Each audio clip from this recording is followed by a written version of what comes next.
you. Thank Good you. girl. We Thanks, have thanks. to tell the CIA story all over again, Sean. Yeah. Yeah, Oh, good thing we didn't record that. Yeah. Well, it's a secret, so I'm not gonna, it's Art, a good No, thing it wasn't recorded. let me just ask if you have any questions at this moment before we launch into this PowerPoint that I should have in mind as we go ahead.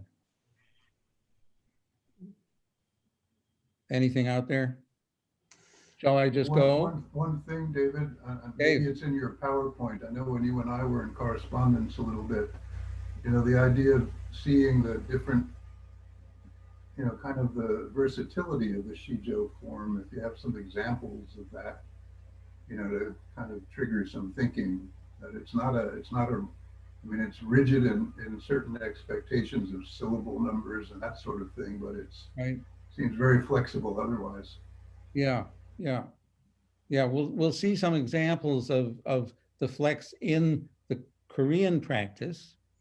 And then also we can talk about that, you know, in English language. I should say that the Sijo Poets Association in Korea is very firm in their idea about what a Sijo should be. 3 lines, each line in 4 parts, and a very sort of seriously focused effort to get the syllable count correct. So it's 3 syllables, 4 syllables, 4 syllables, 4, and then the same in the second line, and then 3 syllables to start the third line, and then 5 syllables, and then 4, and then 3. And it's that third line, the last line, which gives you the little spin and conclusion where the syllable count is more important than elsewhere. But let's explore and see what questions come up. So let me see if I can get this up there. And we might have a terrifying moment at the end of it where I'll do the fan dance. David, can I just mention a question that's sort of been lurking at the back of my mind for a very long time? And that is, what is it that makes the Sijo form particularly desirable, let's say, in contrast with just random expression of one's thoughts and feelings? Well, the random expression might be something called free verse. Free verse, where, fine. you know, where you let the poem unfold on the page and take you wherever it's going. And it's true, a Sijo has got a more shape form to it. More of a And structure. it gets something started in the first line, develops it further in the second, and then gives you a different view and then concludes in that third line. And it has a shape and sort of a, in that sense, I would say a performance dimension that you go and you turn and then you conclude. And it's said to be similar in that sense to the Chinese classical quatrain, which has a first line, develop it further in the second line, introduce something new in the third line, and then conclude. And it's that same shape. And I found when I was teaching a course called Writing Asian Poetry, that Sijo was a wonderful example of how to write a freshman expository writing essay, where you develop you introduce your idea, develop the idea, bring in a counter argument, and then conclude with your own conclusion. And the Sijo was a lovely form for that. And so it's got that shape to it where free verse opens up and then comes to a different conclusion. Let's take a look. Shall we do that? Give it a try.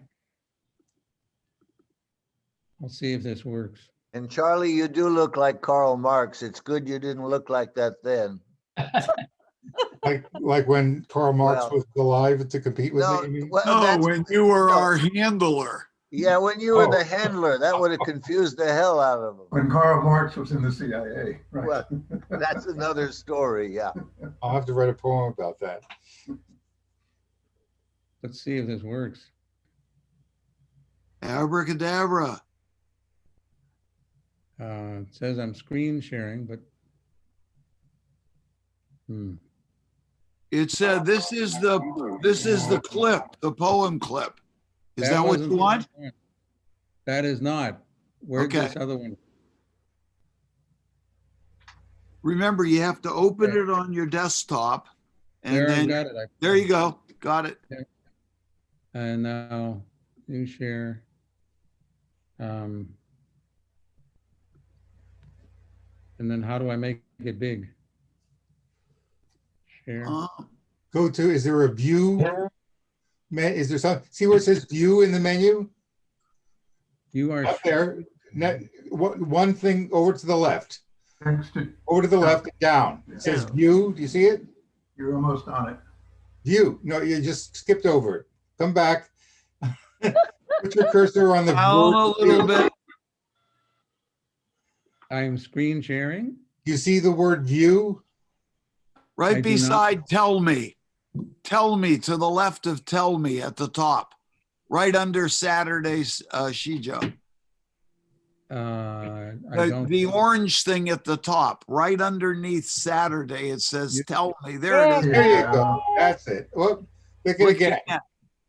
Now it should give you an option. See where it says zoom? Go to zoom. Click on that little magnifying glass. There you go. Actually, David, you might try slideshow, which is just to the left of review and view. Yeah, do that too. Yep. Yeah, yes, click on that. No, then way over to the left, next line down, way over to the left, play from start. Look at the bottom right, there's a full screen, isn't there? There, There you Andrew. go. Oh, that's Good. Very beautiful. good, Ed. That's good. Yeah. That's good. Boy, thanks, everybody. That's a triumph, yeah. Wow. Teamwork. All right, let's just skip to the end. We've had enough of. It's right. also heuristic, Yes, yes. Everything is, isn't it? I suppose. Yeah.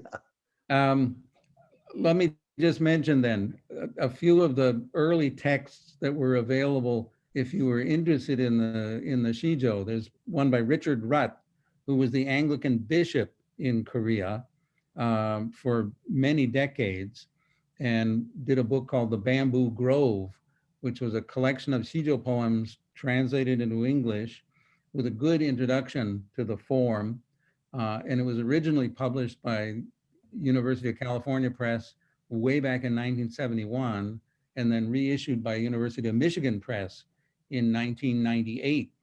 And it's very sweet about Richard Rutt. He asked me to write a preface for the second edition. So I've got a few nice. words about that in his second edition of The Bamboo Grove. Isn't it true that the Peace Corps sent each of us a copy of Richard Rutt? Seasons was in the title. Korean works and days. Korean Boom, Works and Days. boom, boom. Yeah. Like Hesiod, play on that. It was a wonderful kind of narrative journal about his life in Korea. He Yeah, was that was a great book. In Yeah. Daejeon. He was right Yeah. near us, Wow. Alan and I. Onward, two. onward, David. Number 2 here is Peter Lee, who was at the University of Hawaii for a number of years and then to UCLA, but did a book called Korean Literature Topics and Themes back in 1965, and then several different anthologies of Korean literature. And Sijo was among the things which he covered. And Ann and I have met him and his wife out in Los Angeles. He was the real pioneer in the field of Korean literary studies in the United States for the first couple of decades in the 1960s and then the 70s. And then a few of us got to teaching in the field, but he really was the pioneer.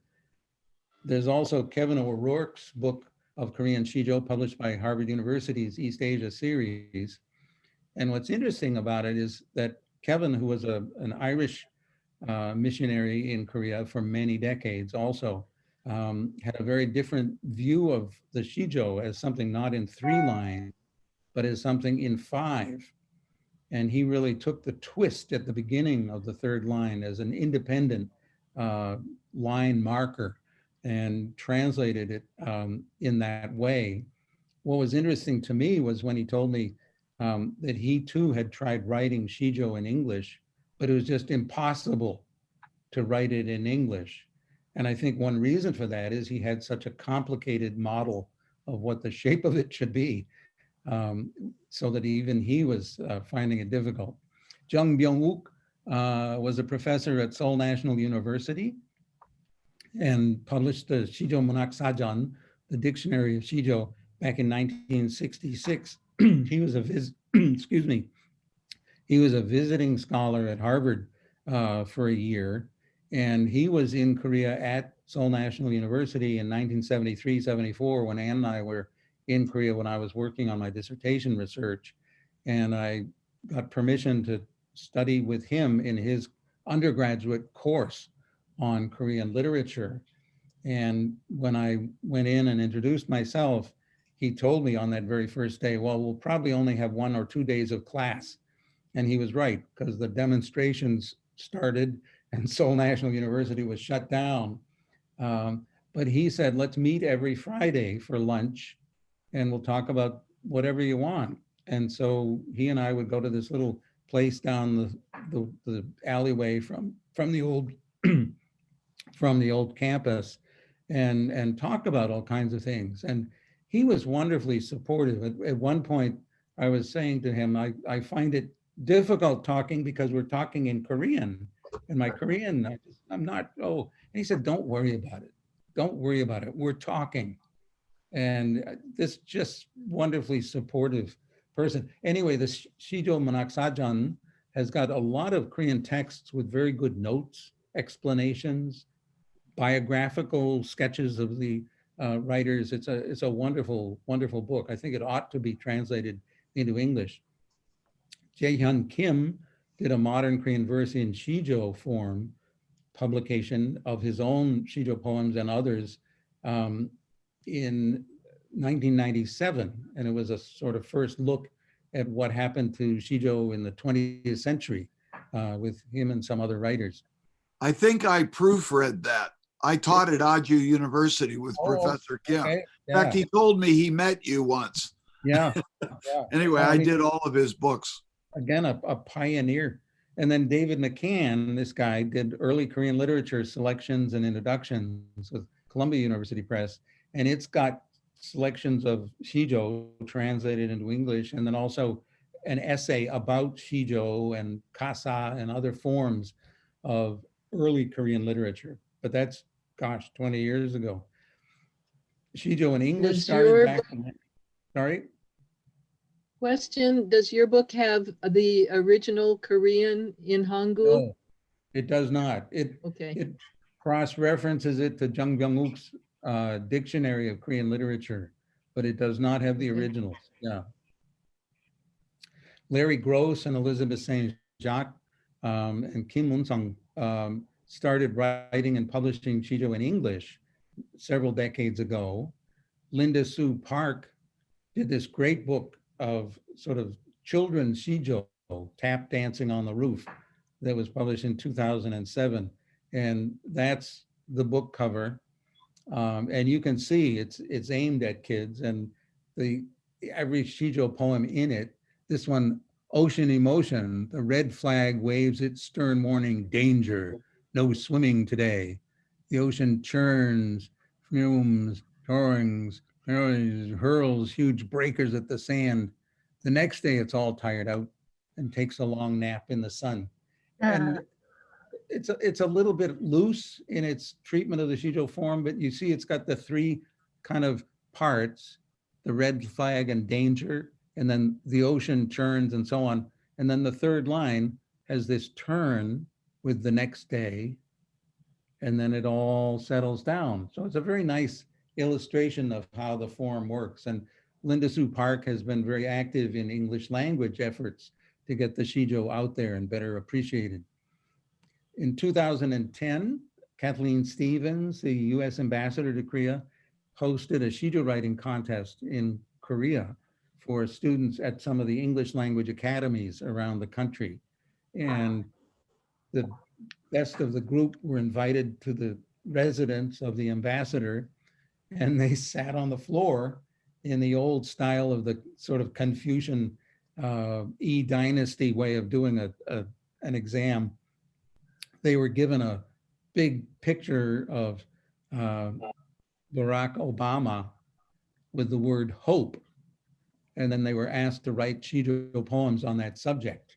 And there was a group of 4 judges of the poems. I was one of them who picked out the winners. And it was just really fun to see. She left, of course, after that next year. And the embassy did not keep that going. But I thought that was a wonderful step for the Shijo in Korea, but then also maybe coming back to the US. Let's take a look at the Shijo form and history in this next little section. As I've stated, it's in 3 lines, roughly 45 syllables. The first line introduces or states a theme. The second line expands or develops a theme. The third line has a twist at the beginning, and that twist always is 3 syllables. And then it goes to 5 syllables, and then 4, and then 3. And it's the overall syllable shape of the third line that kind of gives a support form to the rhetorical turn at the end. You know something is changing and coming to a conclusion in the way it is shaped in syllable count, as well as the rhetoric and the argument development. It's 3 lines, each line in sort of 4 groups, 3 or 4, 3, 4, 4 or 3, 4 syllables, syllables, syllables, and then 3, 5, 4, 3. And think of, there's that silly poem, I think that I shall never see a poem lovely as a tree. I think that I shall never see a poem lovely as a tree. That's the same sort of 4-part shape to the line that you have in the Shijo as well. And then variants do occur. And in Richard Rutt's book, The Bamboo Grove, he shows you how the syllable count can vary depending on the position in the line. But you'll notice that for the first part of the third line, there's no variation. That is 3 syllables, all is 3 syllables. You can have a pretty substantial range of other possibilities, and we'll see some in a minute or two, but it's basically, keep in mind, 4 parts to the lines, and then syllables 3 or 4, and then you come to 3 syllables to start the third line. Let's look at some examples, but let me ask, do you have any questions at this point? You okay? Could you put the screen back again just one more time? I'm just kind of want to write this down. 3, 4, 4, 3, 4. Will we have access to these slides? I'm not sure. Frank, can we set that up? Yeah, sure. Diane can send both the recording, the video recording with Dave's permission, and the PowerPoint to everybody in our group. That would be great. Yeah. Yeah.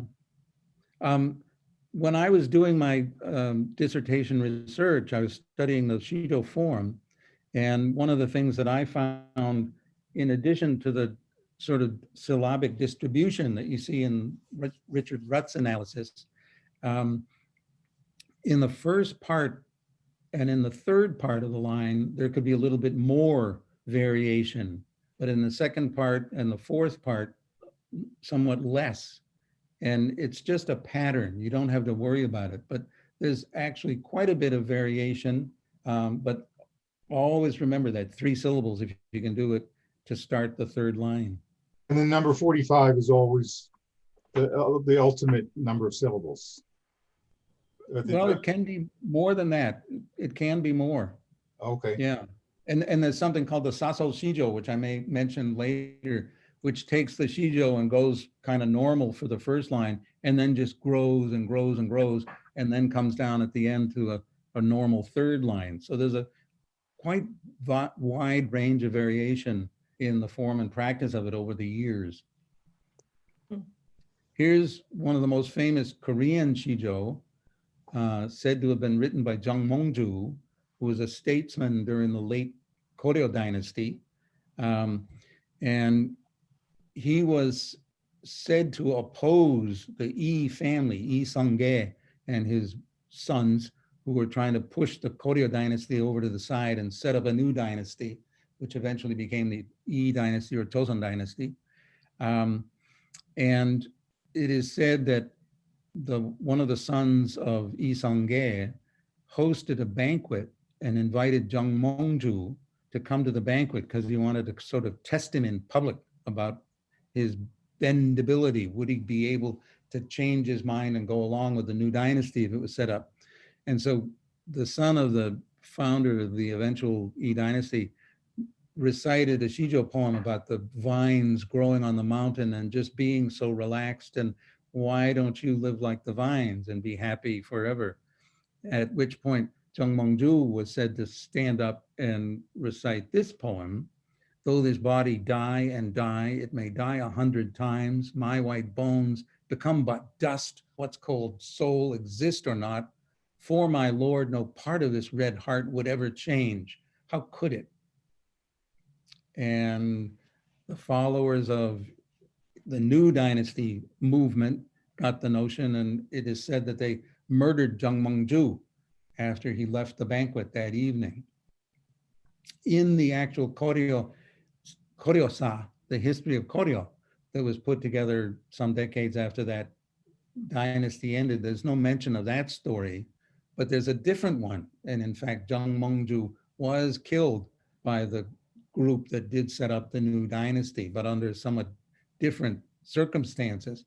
But I just find this an amazing example of the kind of performance dimension of Korean Sijo poetry, not just that these poems can be sung as they were in kind of traditional singing form, but if you look at it, it's kind of almost like a dissection of a human body.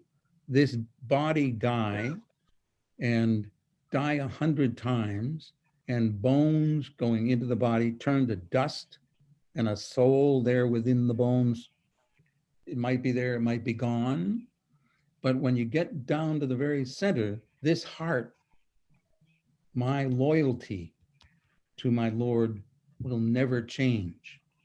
And it's just an astonishingly, I find, dramatic presentation of this idea of loyalty through this sequence of moves, beginning with the body and then going into the body, then to the very heart of the loyal Jung Mongju. Here's another example. David, before you Yeah. move on, was that written in Chinese characters at the time? It must have been. David, that's a good point. Because the alphabet was not invented until considerably later than Jung Mongju died. This is recorded in Korean, but not at the same time as Jung Mongju's life.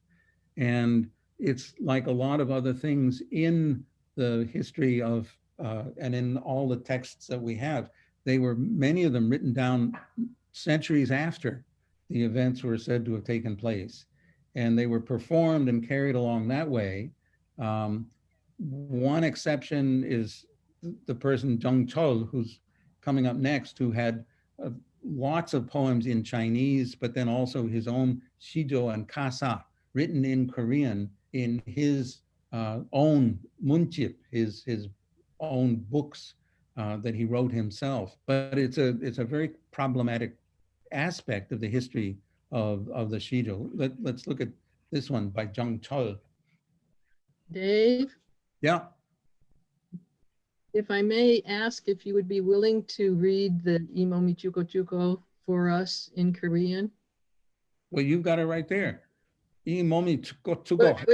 No, if you would read it out loud. Yeah. Yeah, okay. 이 몸이 죽고 죽고 100번 고쳐주고 백골이 진토되어 넋이라도 있고 없고 임향한 일편단심이야 가실 줄이 있으랴. It's got this beautiful kind of, yeah. Thank you. What's interesting too about it is 일편단심 is 4 Chinese characters, one piece red heart, and it puts at the very center of this Korean vernacular poem a phrase in Chinese characters, which is another way I think of representing the fact that a notion of loyalty could be expressed that way as well as in the Korean form of the Sijo. So Dave, if it was written, if it had been written down during his life, would he have written it in Idu? Yes. Kind of phonetic script? They would have done one of those script representations of it as they did for the Koryo songs, for the Shilla songs, the Hyanga that were recorded in the Samgung Yusa. Yes, indeed, they would have tried to do that. Here's a poem by Jung Chul, who was a member of the court, an official, an amazing poet, and he wrote, hundreds of shijo and kasa, and also all kinds of essays and everything else, but a very strong member of the rather contentious court of this 16th century in early Chosun. And at that time, the Chosun regime was trying to push Buddhists and Buddhist practices up into the countryside, because they had been at the very center of the Koryo dynasty in the last century or so of its existence. And so there was a real tension between the Confucian side of things and the Buddhist side of things. And that comes out here in this poem in just a remarkable way. It's a translation by Richard Rutt, and then I'll give you a slightly different reading of it. A shadow strikes the water below. A monk passes by on the bridge. Stay a while, Reverend Sir.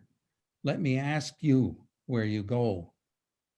He just points his staff at the white clouds and keeps on his way without turning.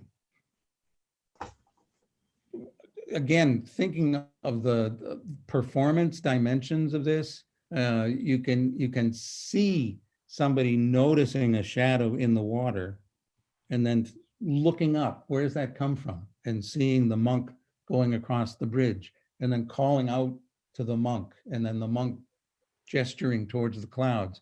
I mean, it's got this dramatic sweep to it in the sort of movement of the poem, but it's also got a heck of a lot more power to it than that. And let me read the original, and then you'll hear a little bit different sound even in the original. 물 아래 그림자 지니 다리 위에 중이 간다. 조중아 거기 있거라. 너 가는데 물어보자. 막대로 흰 구름 가리키며 돌아 아니 보고 가노매라. You could probably tell I was being a little dramatic there in reading that second line, but in the Korean, it's very abrupt. 조중아, hey you monk, 거기 있거라. Stop right there. 너 가는데 물어보자. Let me just ask, where are you going?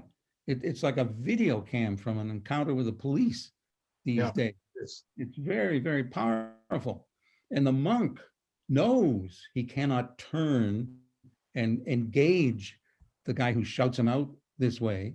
And so he points at that other realm of the white clouds and keeps on. Kind of interesting when I just reading the middle, the second line, without that explanation, without your reading subsequently of the Korean, I would have read that as being fairly courteous.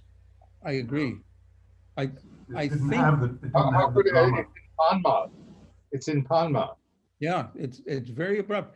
I have to think, and I might be being unfair to Richard Rutt, but as the Anglican bishop in Korea, representing the Anglican religion practices, when he says, "Stay a while, Reverend Sir."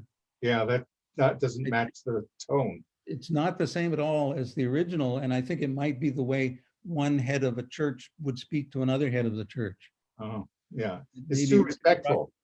It's very respectful. He's being respectful. That's right. That's right. Well, and then let me also point out a little bit something special about the syllable count in this one. 물 아래 is 3 syllables. 그림자 지니 is 5 syllables. 다리 위에 4 syllables. 중이 간다, 4 syllables. So you got a 3, but then a 5, and then 4, and then 4. And then in the next line, 저중아, hey you monk, that's 3 syllables. 개 있거라, that's 4 syllables. 너 가는데, 4 syllables. 물어보자, let me just ask, 4 syllables.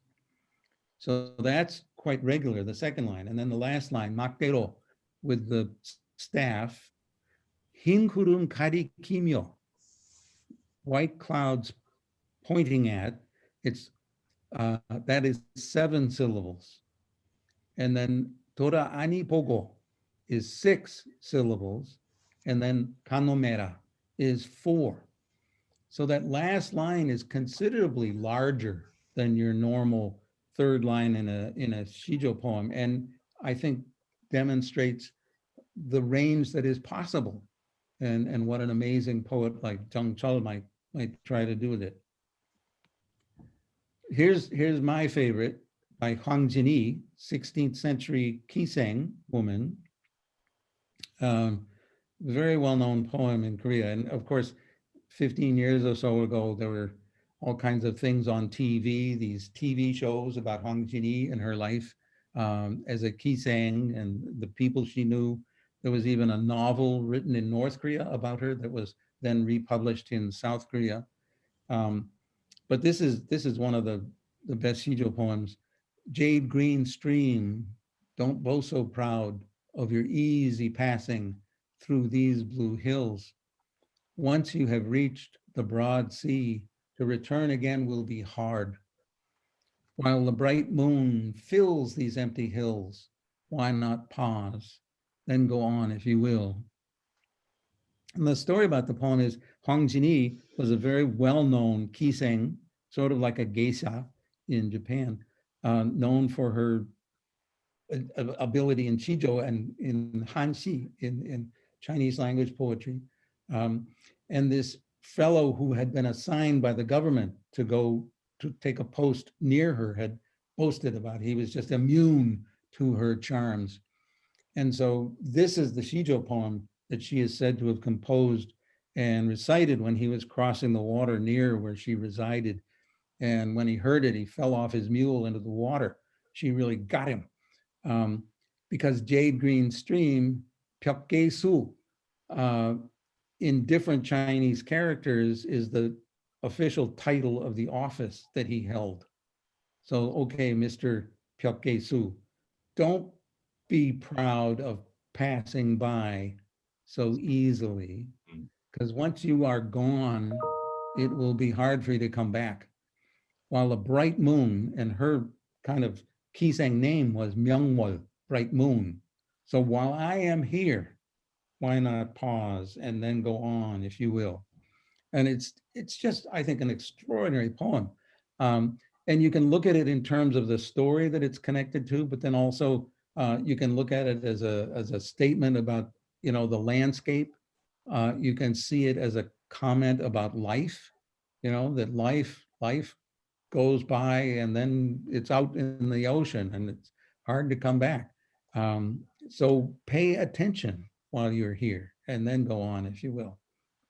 And this poem, when I met the head of the foreign studies program at Korea University to introduce my project and ask for an affiliation with the university, and I was carrying with me a letter of introduction from my advisor, Ed Wagner.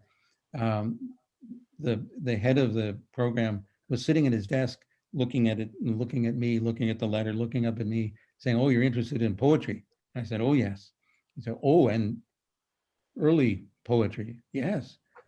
"Sijo?" I said, "Oh, yes, Sijo." And then he said, "Oh, like this. Chomsa!"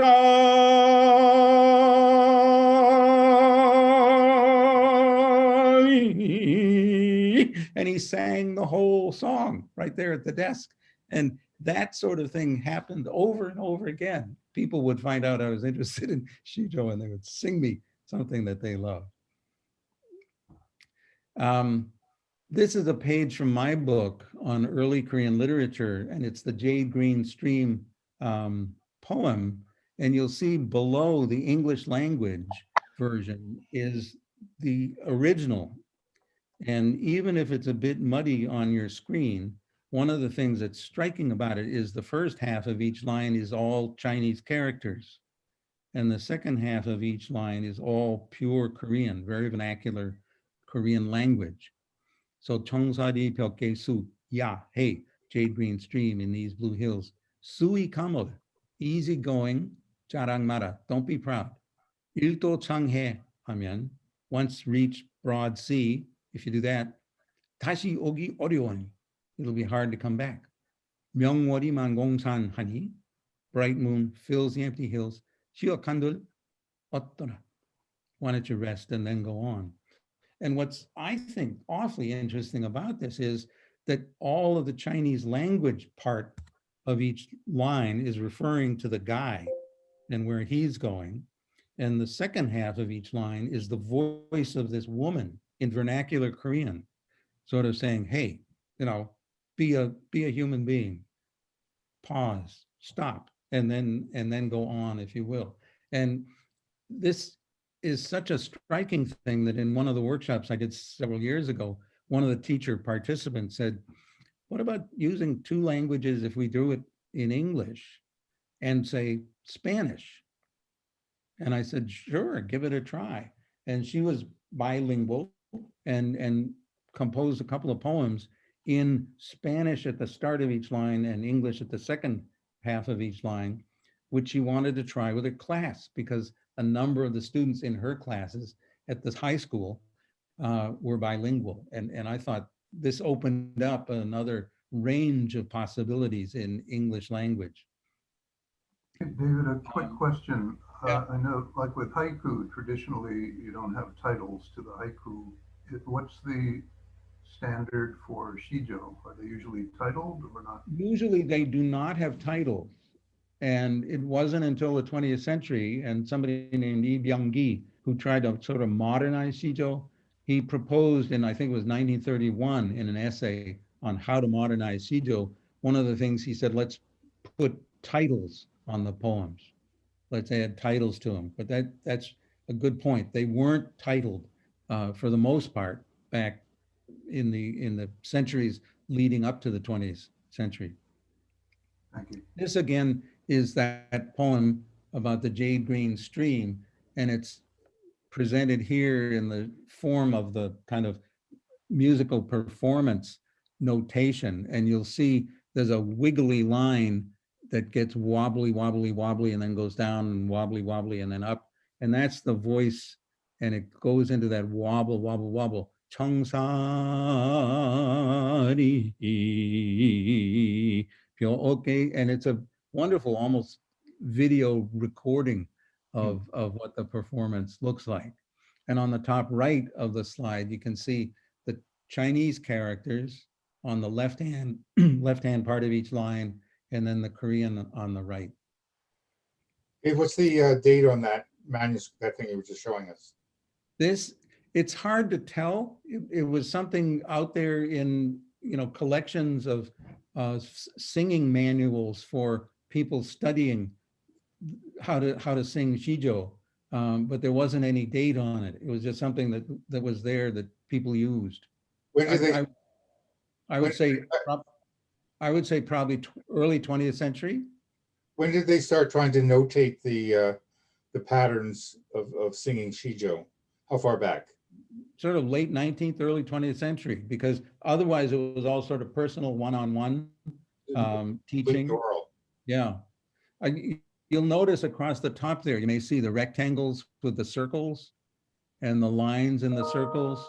And that's the drum pattern. The big round part is the gung. And then the straight line is the dak or dadak. So it's gung, rest, dak, gung, dadak, tudung, dak. And that's accompanying a singer. And so this is to give a drum performer and a singer a way of doing that together. It reminds me a little bit of my experience learning how to read the Torah for my bar mitzvah. Oh, really? And there's a special notation that goes back centuries. It's actually over each Hebrew, line, Yeah, yeah. little notations that tell you how it should be chanted. Something like this. Yeah, yeah. I had exactly the same memory, Charlie. Cool. I wonder why would that Dave, be? Hi. Oh, hi. Wait, let me Dave, go. I have another little Yeah. nudge. Yeah. You're kind of disappearing off the bottom of your screen, and so you might want to tip up your computer. There you go. All right. And Sorry. one other quick thing, David, I missed the title. However, uncommon titles were. What was the title of the Shadows Strike the Water? That one.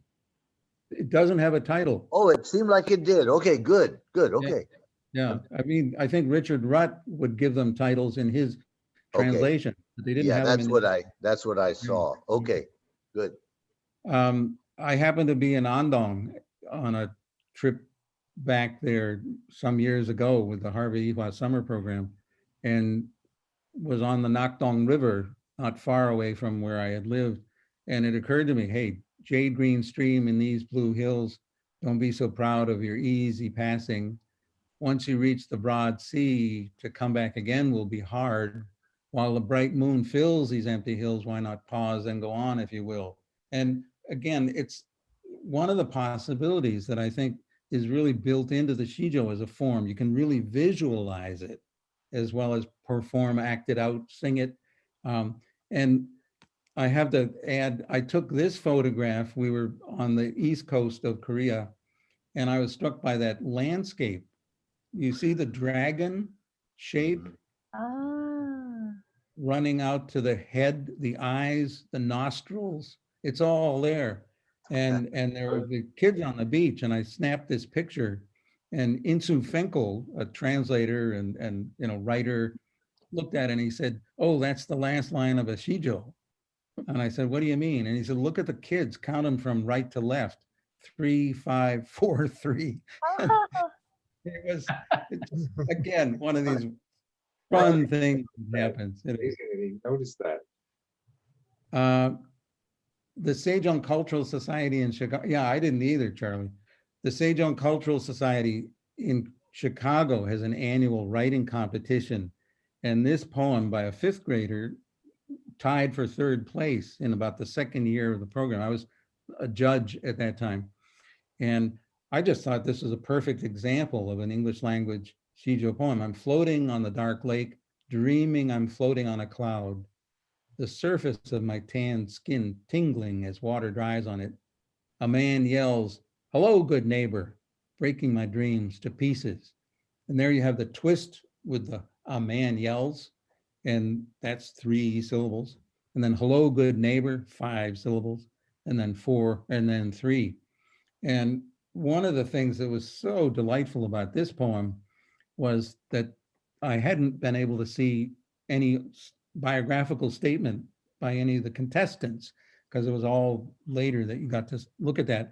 And Michael Jung wrote and said that he understood that this was the contest only for high school students, but his brother had come home with the information about it and he thought he'd try, and he tied for 3rd.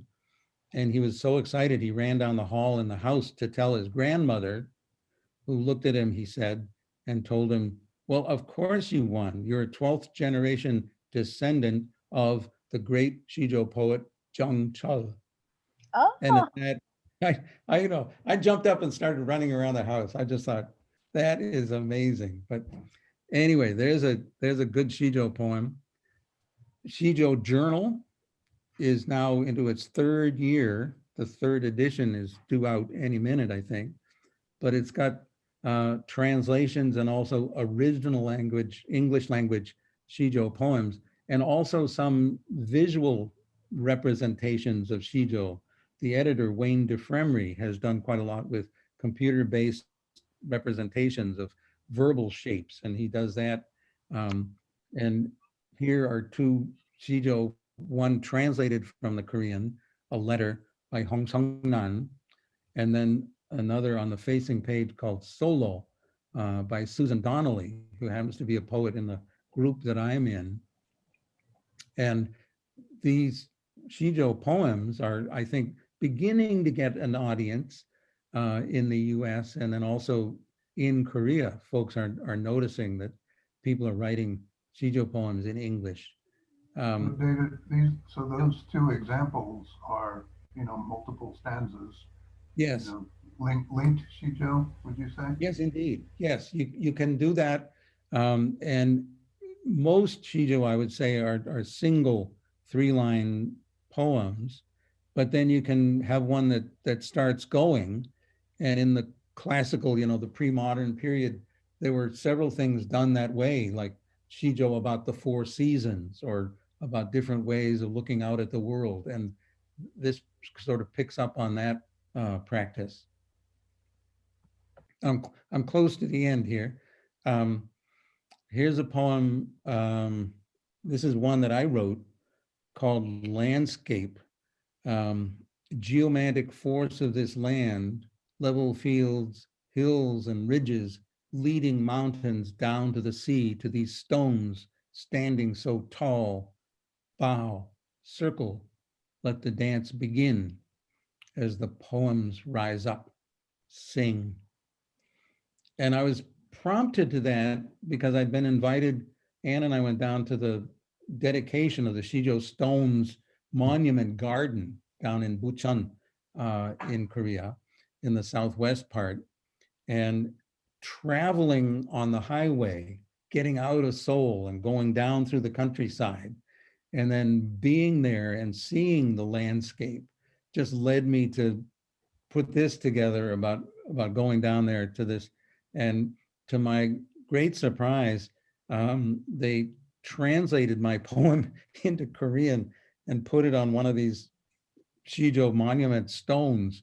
And that's it, in that circular shape, landscape, with the Korean translation below it. And then that's been put into the Sijo Stones Monument Garden. And it's just something the Sijo Korean poet, the Korean Sijo Poets Association, the kind of thing they do. They're reaching out. They want to bring people into the fold, into the practice. And then also they're doing really wonderful translations of, book gatherings of poems by their poets and getting them out there in the English language. And then this last Sijo poem is by my father. He and I were sitting on the front steps up at the family cottage in Maine some years before he passed away. And I was sitting there looking out at the ocean and writing. And my dad was sitting in his chair on the porch and looked at me and he said, "What are you doing?" And I explained I was writing a Sijo. And he said, "Well, what's that?" And I explained what a Sijo was. He said, "Oh." And so I went back to writing. And then when I looked back at him, his head was down and his cap was pulled down over his face. And I said, "Dad, are you asleep?" And he said, "No, I'm writing a Sijo." And he wrote a number of them. And this is another one that he wrote.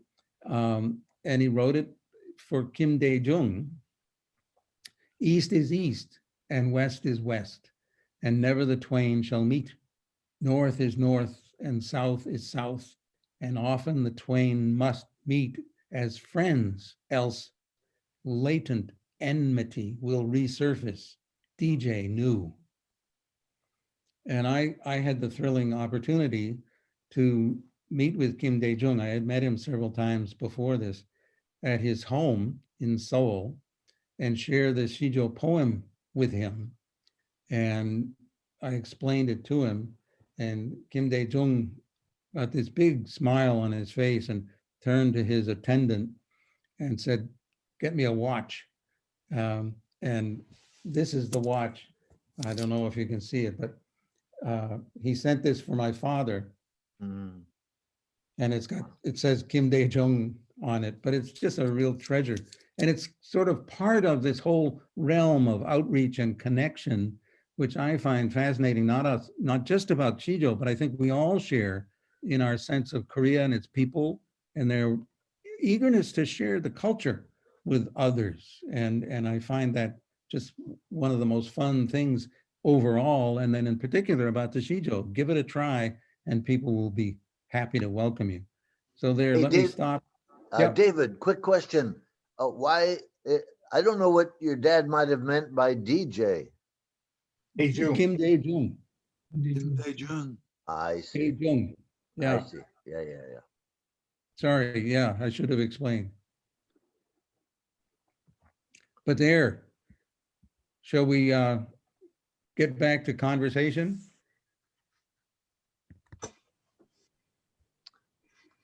Good stuff.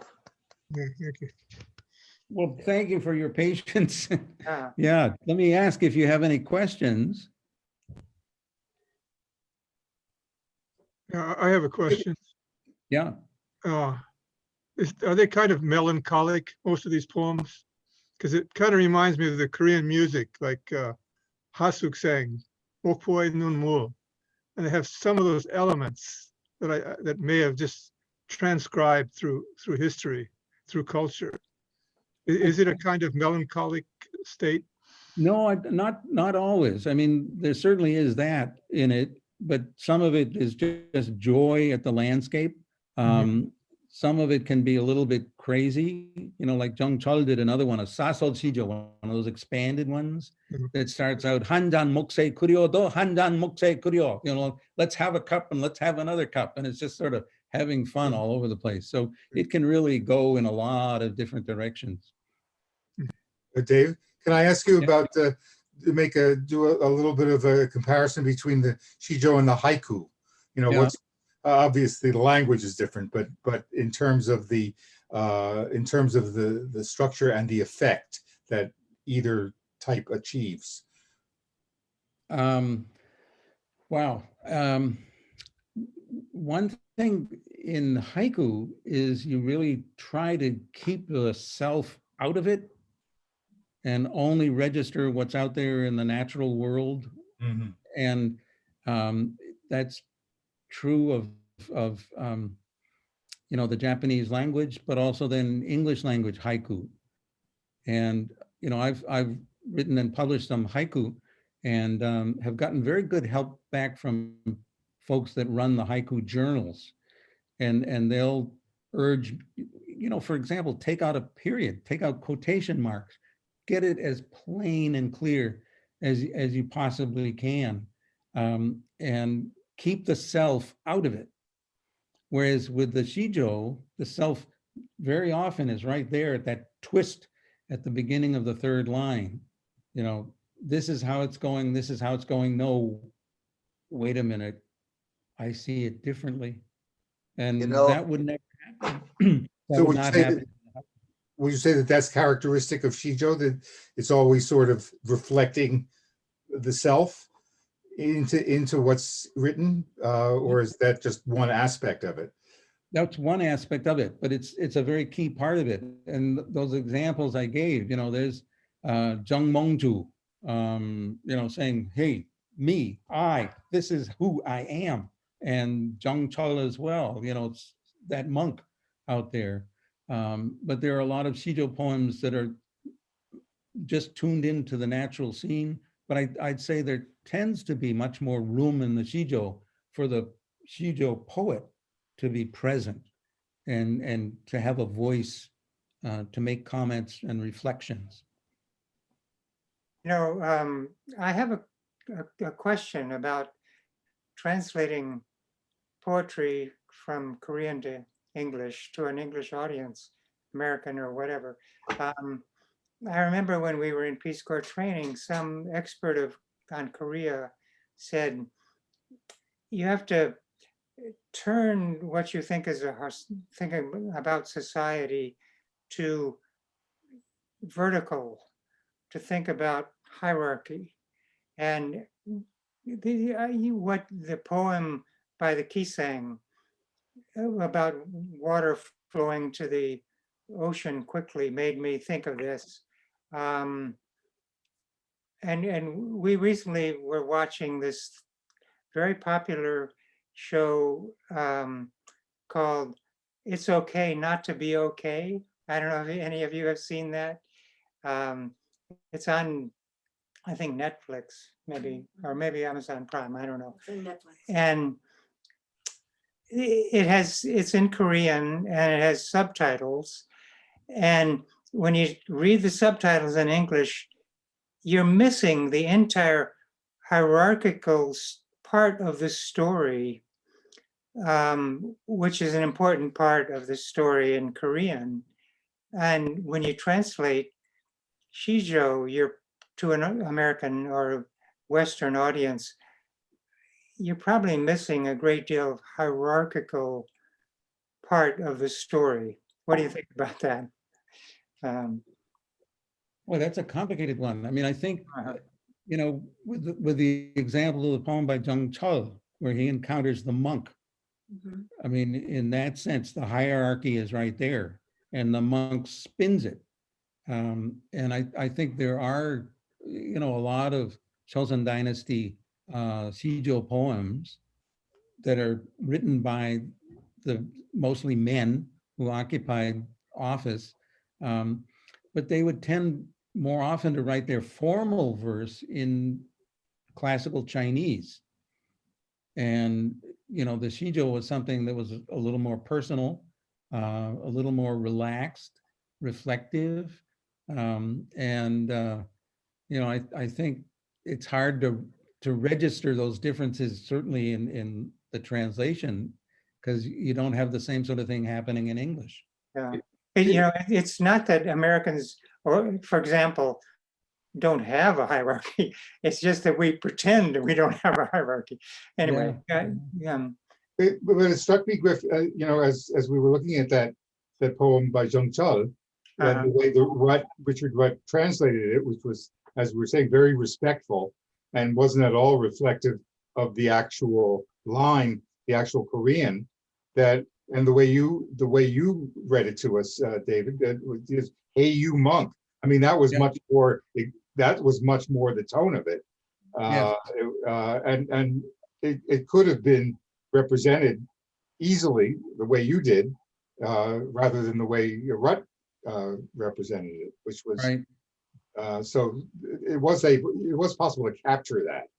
Okay, well, a quick question then. In that century of Korea, I would have thought the monk might have had more status in the hierarchy than a lay person. Not at all. Wow. Well, they were getting pushed. You know, the government was really trying to move the Buddhist temples up into the hills and keep them there and get the influence of Buddhism out from the center of things and really push back against the end of Koryo and what had been happening there.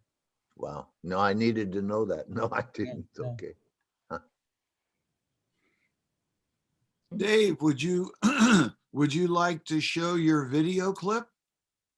Oh, it'll wake everybody up, Frank. Well, that'd be good to wake people up. I think I should try that. I'll try that. Let me see if I can do that.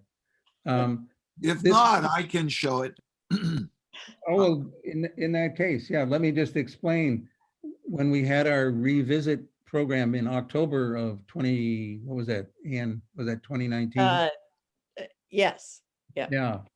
There was a group of a few journalists who wanted to have a conversation with me. And we talked a little bit at one point at the Somerset Hotel. And then we stepped outside for a minute and one of them handed me a fan and said, "Go ahead and do it." And I had never done it before, but Frank will play the result. It's the poem by Hwang Jin-hee. 옛날 시조인데 정사리 벽기수야 수의감을 자랑 마라. 그러나 이렇게 해야지요. 뭐 정사리 벽기수야 수의감을 자랑 마라. 또 장애하면 다시 오기 어려워라. 뚱뚱 명월이 망공산하니 수역한 듯 어떠라. 명월이 망공산하니 수역한 듯 어떠라. 어떠라. 수역한 듯 얻어라.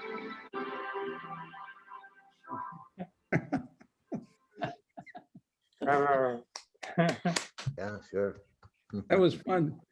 But it's there, you know, and just if you're interested in exploring Sijo as a way to write something, you know, give it a try. We can try some right now, but also over the next interval, if you want to write and send me something, I'd be delighted. Because as you can probably tell, I really totally love it and want to try to get everybody in the world to do more Sijo.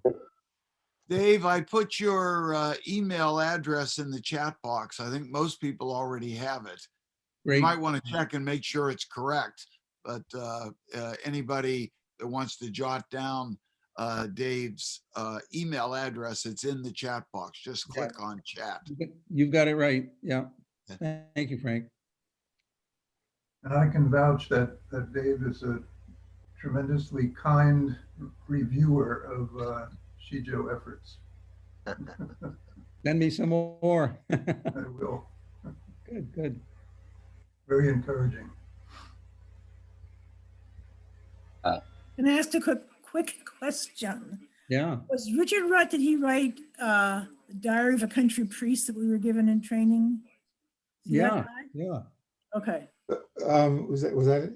There's a guy No, named Jerry something from Sogang. Brunig? Brunig. Jerry Barbara Brunig. Brunig. Yeah. I think that was him, actually. Oh, was that his? Was what? Diary No, of no. Rutt did the this Korean was- Works and Days. He was an Anglican priest. No. Brunig wrote the one about Have You Had Your Had Your Rice? Oh, Rice? that's right. Yeah. Inji Chapsaseo. Yeah, that's right. Yeah, yeah, yeah. Both of which I still Rosebud, have. it's before you came, Charlie was giving the title. It's Korean Works and Days. That's it. Yeah, yeah. So that might be a subtitle, The Diary of a Country Priest or something. Sure. That could be. Works and Days is like from the Latin or something. And before we get off some of these little side comments, to Charlie's story about being at table and being accused of gathering information. Late in my time in Kwangja, I was living with the same family for all 2 years, and Dr. Kim, he was the father of the family, we were just the two of us having dinner one night, and he said to me that he was very, very depressed and unhappy. And I said, oh, why? And he says, because people at my work have asked me why I have a spy in my house. So I don't think it's, you know, only, I think probably more of us were nailed as spies. Oh, yeah. It was generally believed by a lot of people that's what the Peace Corps was all about. For Well, me, we have it's to leave very you why, frightening. actually. It's very frightening to think that I might have been followed around by the Korean CIA. Yeah. Although probably after, you know, a few weeks, they would have said, oh, you know, he's just like us. Yeah, and I think they did. Yeah. He's But too people naive to around be the a world spy. thought that- My school thought I was a spy until they started asking me about Vietnam. And I Oh. gave them my opinion. I said, well, we don't think you're a spy anymore. Because about 2 weeks before you came, some Green Berets landed near the school to look for infiltrators. And then I came to the school. So it was, I kind of remember but early it took them on. 3 when- months. After 3 months, they began to believe I wasn't a spy. Yeah, yeah. Didn't someone mention in this early on, and when we started meeting, about all of us being followed? I heard someone say, don't you remember the guy at the train station in the suit and the white shirt always following you around? I mean, so I remember, I don't have any memory of anything like that, but I remember someone saying that in this group, like, oh yeah, there was always somebody at the train station. But there's no question that in every place where we were assigned, there was somebody at the local police station who was assigned to keep tabs on us. That was clear. I'm pretty sure that was a general practice everywhere. Well, being the first group, I'm sure they were Absolutely, yeah. like, People just were very suspicious. right. All over the world, they believed that in all Peace Corps countries. Hmm. It wasn't just Korea. Like I remember meeting an Iranian here in Beaverton, and for some reason I said I'd been in the Peace Corps in Korea, and he goes, "Oh, you were CIA, right?" You know, I guess it's just so. Sure. horrible, you know? And why else would the U.S. send these these Yeah. fresh-faced young Americans into the boonies? And we weren't even like Christianizing them or anything. Yeah, we weren't. Yeah, exactly. I mean, what were we Yeah. there for? We must be there for some reason. You know, that was the most obvious explanation for a lot of people. Yeah. Did that happen in subsequent groups also? I mean, later than us, time we were there, was that? Absolutely. Probably.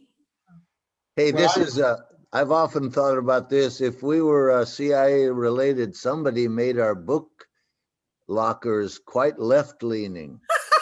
That's true. You know what? There were 7 of us in Busan, and there were 4 book lockers in Busan. And Sharon and Larry got one because there were 2 of them. And Bill and Mike each got one because they were pretty far out from the city center. And I think Ned got the 4th one. I did not get one. Oh, Rosebud, that's a tragedy. You had mine. Did you get one, Frank? Did you get one, Frank? We were supposed to share. What? I We were know. supposed to share. Then I got married. Then I got married and had half of one. I didn't get one either. I didn't I get had one. I still I have think it. I read every book. Did somebody say she ripped off one of her books or she brought the whole thing home? Who said that? No, I was just teasing. I said I still have it. Do you want it? Oh. No, I got David's. Those were great. I remember in Kongju when that arrived. Just read. It was really a red letter day, you know. Uh-huh. And to open that thing up and see what was in it, it was great. Yeah. Half was fiction, and the other half was either about Asia or about teaching or, you know. I remember one of the things I read from there was the autobiography of Malcolm X. Yep. You know, speaking And of, C. Wright Mills and Marxist Reader and, you know, I don't know. It was surprisingly liberal, at least. That was the cover. It was also the cover up. It was interesting in putting it together that they seemed to try to make sure that they didn't have things that we had already read. So we kind of read the second best of everybody. Oh. yeah, and if you think about it, you know, many of those books would be banned in Korea, probably were, and they weren't available to the regular Korean who might want to read it because they were subversive, right? Have I told decades of high school students a falsehood? I would think it's true that in our time there, to listen to North Korea radio, at least for a Korean, was punishable by death. I don't know, but it's possible. I think that's true. All I remember is that AFKN did not play the Beatles. That's all I remember. They did eventually. Not when we were there, though. Not when we were there, but later on when we went back in the mid-70s, they were playing the Beatles a lot.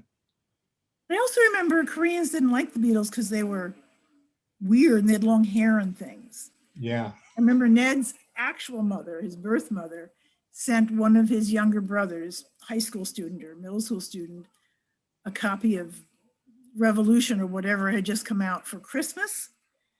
And he was like, Beatles, you know? It's so funny.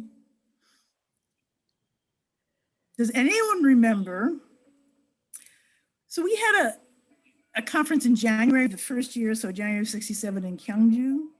Were all of the TESOL people there, or only half of us? No, I know all about that because I was on the group that moved from place to place. Oh. There was one the first one was in Chuncheon, and that's where all the big names in English teaching in Korea came, and they gave their spiel to us. And then the next one I think was either in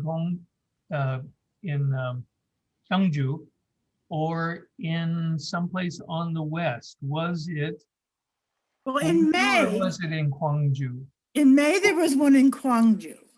In May. During- Okay, so this one had to be, oh, maybe it was in There was one in Gyeongju. Yes, and yeah, yes, but was it that first winter? yes, yes, it was. Yes, definitely was, because we weren't married yet. I know that. But anyway, we all knew, colors. You learn words like that when you start learning foreign language.